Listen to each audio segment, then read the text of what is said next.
గురూజీ, మీకు శతకోటి వందనాలు. మీరు దొరకడం మాకు అదృష్టంగా భావిస్తున్నాను. మీకు పాదాభివందనాలు. ముందుగా నా పేరు గోపాలలత. నా ఏజ్ వచ్చేసి 52. నేను గుంటకల్‌లో ఉంటాను. నాకు ఇది పరిచయం చేసింది పుష్పలత బుసెట్టి గారు. తను నా సమస్యలు చూసి, నా ప్రాబ్లమ్స్ చూసి ఖచ్చితంగా జాయిన్ అవ్వు అన్నీ బాగైతాయని చెప్పడం వల్ల నేను జాయిన్ అయినాను దీంట్లో. మళ్ళీ నేను నలుగురిని జాయిన్ చేశాను. వాళ్ళు కూడా చాలా హ్యాపీగా ఫీల్ అయితున్నారు. ఇది దొరకడం నా అదృష్టమో, శివానుగ్రహమనే అనుకుంటున్నాను. ఎందుకంటే అది నేనెప్పుడూ ఉపవాసాలనేది ఉండనన్నమాట. ఏకాదశి గూడా ఉండను. ఒక్క శివరాత్రి ఒకటే ఉంటానన్నమాట. సంవత్సరంలో ఒకటి. లేదంటే తొలి ఏకాదశి, లేదంటే ముక్కోటి ఏకాదశి. అలా అప్పుడు గూడా నాకి చాలా ఇబ్బందనిపిచ్చేది ఉండాలంటే. అలాంటిది 24 రోజులు ఎలా ఉన్నానో నాకే అర్థం కావడం లేదు. ఫంక్షన్‌లకి పోతే గూడా తినకుండా ఎలా ఉంటున్నావు? ఇంత ఎనర్జీగా ఎలా ఉంటున్నావు? అని అందరూ అడుగుతున్నారు. అంతా గురూజీ ఆహ్, ఇదే ఆశీర్వాదాలు మాకి అంత ఉంటాయి. అందుకోసమే ఇలా ఉంటున్నాను అని చెప్పాను వాళ్ళకి. నా సమస్య వచ్చేసి నిద్ర సరింగా ఉండేది కాదు రాత్రి పూట. తర్వాత నాకు ఆహ్, షుగరు, థైరాయిడ్ ఉంది.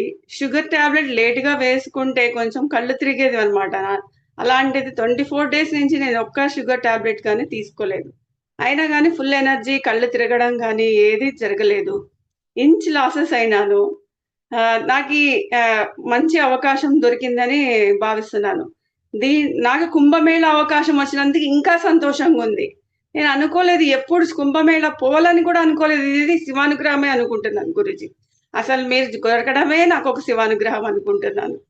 ప్రతిరోజు శివుని పూజ చేస్తాను. అందువల్లనే శివుడు నాకు అనుగ్రహించాడేమో! ఆయన కోసమని చెట్లు గూడా పెంచి, ఆయనక ఇష్టమైన పూలు రోజు ఆయనకి సమర్పిస్తున్నాను గురూజీ. ఆయన రోజు ఇంగా కార్తీక మాసంలో ఇంగ ఫుల్లు లీనమైపోయుంటాను ఆయన సేవలో. అలాంటిది ఆయన అనుగ్రహమే అనుకుంటున్నాను గురూజీ. ఇంకా అభివృద్ధి చెందాల హిందూ చైతన్య సత్సంగాన్ని కోరుకుంటున్నాను గురూజీ. ఇన్ అసలు ఎన్ని టాబ్లెట్స్ వల్ల ఎన్ని సమస్యలు మనం హాస్పిటల్‌కి పోయినా గూడా ఏ సమస్యలు తీరంది. ఈ లిక్విడ్స్ వల్ల సమస్య తీరుతుందా అనేది ఇప్పుడు నాకు బాగా అర్థమైంది గురూజీ. మా పిల్లలైతే అస్సలు చేయొద్దు అని అన్నారు.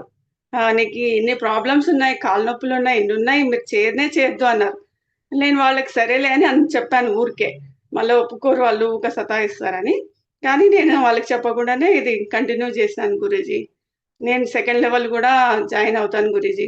ఇంకా జాయిన్ చేపిస్తాను. చాలా మందిని దీంట్లో జాయిన్ చేపిస్తాను. అందరూ ఆరోగ్యంగా ఉండాలని కోరుకుంటున్నాను. సర్వేజన సుఖినో భవంతు. అందరికి ఆరోగ్యం ప్రాప్తించాలని కోరుకుంటున్నాను గురూజీ. ఇదే గురూజీ నాది. రైట్ మా. మీ వెయిట్ లాస్ ఎంతయిందమ్మా? How much was? Weight loss వచ్చేసి ఇంచెస్‌లో లాస్ అయినాను గురూజీ. 1 కేజీ తగ్గినాను. ఆహా! స్పిరిచ్యువల్‌గా చెప్పాలి అంటే ఎనర్జీ వైస్ మార్నింగ్ మీరు ఎనర్జేషన్ ఇచ్చేటప్పుడు ఆహ్, చాలా డీప్ ఎళ్ళిపోతాం గురూజీ మేము. మామూలుగా మెడిటేషన్ టచ్ ఉంది కదా! అందువల్ల ఇంకా కొంచెం సేపు ఉంటే బాగుండేది అన్నట్లు అనిపిస్తుంది గురూజీ. అట్లా. ఆ ఎనర్జీ వల్లే మనకింత ఎనర్జీ ఉంది అనేది తెలుస్తుంది గురూజీ. అసలు చాలా ఆశ్చర్యపోతున్నారు బయట పోతే. వాళ్ళ పక్కనే కూర్చుంటాం. వాళ్ళు తింటూ ఉంటారు. టెంప్ట్ అవ్వకుండా ఎట్లా ఉంటున్నావు నువ్వు ఇన్ని రకాలు చూసి గూడా అని అంటున్నారు. తినండి ఒకరోజు ఉంటే ఏం కాదులే అంటే కూడా లేదు లేదు మేము గురూజీ వల్ల తీసుకుంటున్నాం అస్సలు చెయ్యమని.